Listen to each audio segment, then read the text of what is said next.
हरियाणा के मुख्यमंत्री मनोहर लाल के कुशल नेतृत्व में आजादी का 75वां अमृत महोत्सव अलग ही अंदाज में मनाया गया।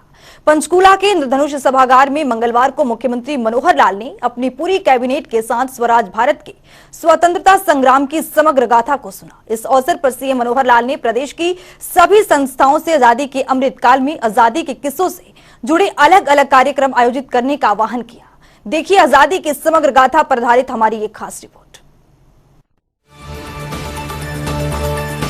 हरियाणा के मुख्यमंत्री मनोहर लाल मंगलवार को पंचकूला के इंद्रधनुष सभागार पहुंचे। इस दौरान सीएम मनोहर लाल ने आजादी के अमृत महोत्सव के तहत दूरदर्शन की ओर से आयोजित स्वराज धारावाहिक की विशेष स्क्रीनिंग को देखा। इसके साथ ही मुख्यमंत्री मनोहर लाल ने प्रदेश के सभी संस्थाओं, स्कूलों, कॉलेजों के साथ समाज के अन्य वर्गों को आजादी के अमृत काल में आजादी के किस्सों से जुड़े अलग अलग कार्यक्रम आयोजित करने का आह्वान किया है।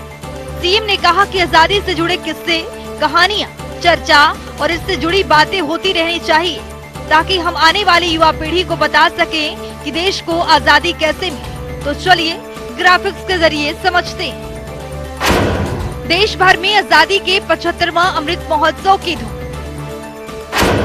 अनूठे अंदाज में हरियाणा मना रहा महोत्सव। सीएम मनोहर लाल ने देखा स्वतंत्रता संग्राम की समग्र गाथा। मुख्यमंत्री मनोहर लाल ने कैबिनेट के साथ समग्र गाथा को सुना। पंचकूला के इंद्रधनुष ऑडिटोरियम में समग्र गाथा का सीधा प्रसारण हुआ। प्रधानमंत्री नरेंद्र मोदी ने आजादी के अमृत महोत्सव का शुभारंभ किया था। अहमदाबाद के साबरमती आश्रम से अमृत महोत्सव का शुभारंभ किया था। 15 अगस्त 2023 तक चलेगा आजादी के अमृत महोत्सव। अमृत महोत्सव के तहत पूरे देश में कार्यक्रम किए जा रहे हैं। हरियाणा में भी सैकड़ों कार्यक्रमों का किया गया आयोजन। मनोहर सरकार अमृत महोत्सव को दे रही विशेष तवज्जो।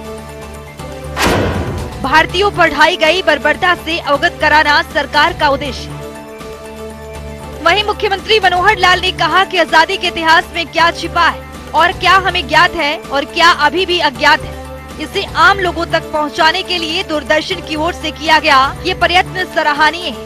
उन्होंने कहा कि ऐसा माना जाता है कि हमारी आजादी की लड़ाई 1857 में शुरू हुई, लेकिन इससे पहले भी अनेक ऐसे क्रांतिकारी और शहीद हुए जिन्होंने इस देश की आजादी के लिए बहुत प्रयत्न किए। वहीं सीएम ने कहा कि पहले मुगलों से संघर्ष किया, फिर अंग्रेजों से लोहा लिया। इस संघर्ष में बहुत सी महान विभूति ने अपने प्राण न्यौछावर कर दी जो इतिहास में दर्ज नहीं हो पाए। सीएम ने कहा कि आजादी के अमृत महोत्सव में ये प्रयास किया गया है कि वीर शहीदों के बारे में उपलब्ध जानकारियों को दूरदर्शन ने इकट्ठा करने का बीड़ा उठाया और स्वराज नाम से धारावाहिक की श्रृंखला को बनाया। दूरदर्शन ने स्वराज के 75 एपिसोड बनाए, जिनमें से आज पहले और तीसरे एपिसोड की विशेष स्क्रीनिंग हुई। माना जाता है कि हमारी आजादी की शायद जो लड़ाई 1857 में शुरू हुई, लेकिन ऐसा नहीं है। इससे पूर्व भी अनेकों ऐसे क्रांतिकारी हुए, शहीद हुए, ऐसी शख्सियतें हुई जिन्होंने इस देश की आजादी के लिए बहुत प्रयत्न किए, अंग्रेजों से लोहा लिया और उससे पहले मुगलों के साथ भी जो संघर्ष चला, उस संघर्ष में बहुत से ऐसे अनसंग हीरोज हैं, ऐसी बहुत महान विभूतियां हैं जो इतिहास में शायद दर्ज भी नहीं हो पाई। लेकिन इस आजादी के अमृत महोत्सव में यह प्रयत्न किया गया है कि ऐसी जानकारियां जहां से भी हमारे कलाकारों को मिली होंगी, दूरदर्शन ने इसका एक बीड़ा उठाया इस प्रोजेक्ट को आगे बढ़ाने का। मुख्यमंत्री मनोहर लाल ने कहा कि स्वराज शब्द के कई मायने लिए गए। ऐसा माना जाता है कि शासन हमारा है तो हम स्वतंत्र हैं, लेकिन स्वराज की गाथा हमारे देश के इतिहास से, हमारे देश के संस्कृति से, भाषा से, हमारे धर्म से शुरू होती है। ये बातें हमें नई पीढ़ी को बतानी पड़ेगी और इस समय की आवश्यकता है कि हम आजादी के 100 साल बाद तक भी युवा पीढ़ी को स्वराज का सही अर्थ बताएं। स्वराज शब्द है, स्वराज शब्द के कई मायने ले लिए गए। एक मायना ले लिया गया इसका स्वशासन, स्वतंत्र, तंत्र हमारा है, शासन हमारा है, तो स्वराज हो गया। वास्तव में इससे भी आगे स्वराज की गाथा हमारे देश के इतिहास से, हमारे देश की संस्कृति से, हमारे संस्कारों से, हमारी भाषा से, हमारे धर्म से शुरू होती है। तो वो चीजें हमको नई पीढ़ी को भी बतानी पड़ेंगी। और देश आजादी के 100 साल के बाद तक अगर हम जनता को बता सकें कि स्वराज क्या है, स्वशासन क्या है, स्वतंत्रता क्या है, तो वास्तव में स्वराज ये 100 साल के काल होने पर भी हम उन चीजों को उभार सकें, ला सकें और दिशा में आगे बढ़ सकें, ये आज की आवश्यकता है। सीएम मनोहर लाल ने प्रधानमंत्री नरेंद्र मोदी का आभार जताया। सीएम ने कहा कि प्रधानमंत्री ने वर्ष 2020 आजादी के अमृत महोत्सव की योजना बनाई।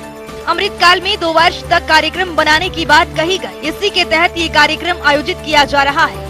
तो मैं देश के प्रधानमंत्री जी का भी अभिनंदन करता हूं कि उन्होंने 2020 में जब आजादी के अमृत महोत्सव की ये योजना उस समय बताई थी, और इस अमृत महोत्सव का ये जो काल लगातार 2 साल तक का ये कार्यक्रम मनाने की बात की गई है, उसी के अंतर्गत इस कड़ी को हम शुरू कर रहे हैं।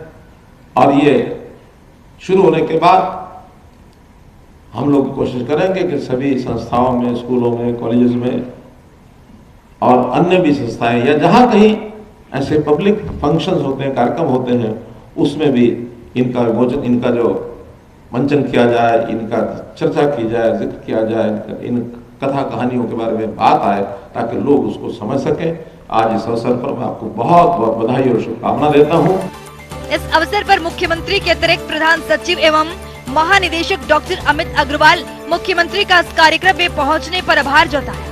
डॉक्टर अग्रवाल ने कहा कि पूरा देश आजादी के अमृत महोत्सव को मना रहा है। हरियाणा का सूचना जनसंपर्क एवं भाषा विभाग इस अमृत काल में लगातार प्रदेश भर में कार्यक्रमों का आयोजन कर रहा है।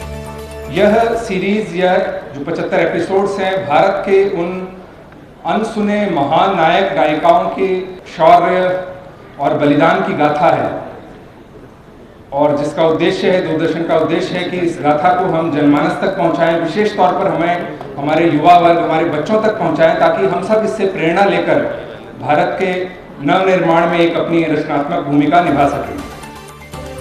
इस मौके पर विधानसभा अध्यक्ष ज्ञानचंद गुप्ता, गृह एवं स्वास्थ्य मंत्री अनिल विज, बिजली एवं जल मंत्री रणजीत सिंह चौटाला, शिक्षा मंत्री कंवरपाल गुर्जर, परिवहन मंत्री मूलचंद शर्मा, शहरी स्थानीय निकाय मंत्री डॉक्टर कमल गुप्ता, महिला एवं बाल विकास मंत्री कमलेश ठांडा, सोनीपत के सांसद रमेश कौशिक, राज्यसभा सांसद कृष्णलाल पवार, विधायक मोहनलाल बड़ौली, हरविंदर कल्याण, नैनपाल रावत और निर्मल रानी समेत कई विधायक मौजूद थे। इसके साथ ही मुख्य सचिव संजीव कौशल और डीजीपी पीके अग्रवाल समेत तमाम अधिकारियों ने भी स्पेशल स्क्रीनिंग देखी। जनता टीवी के लिए पवन सिवर की रिपोर्ट।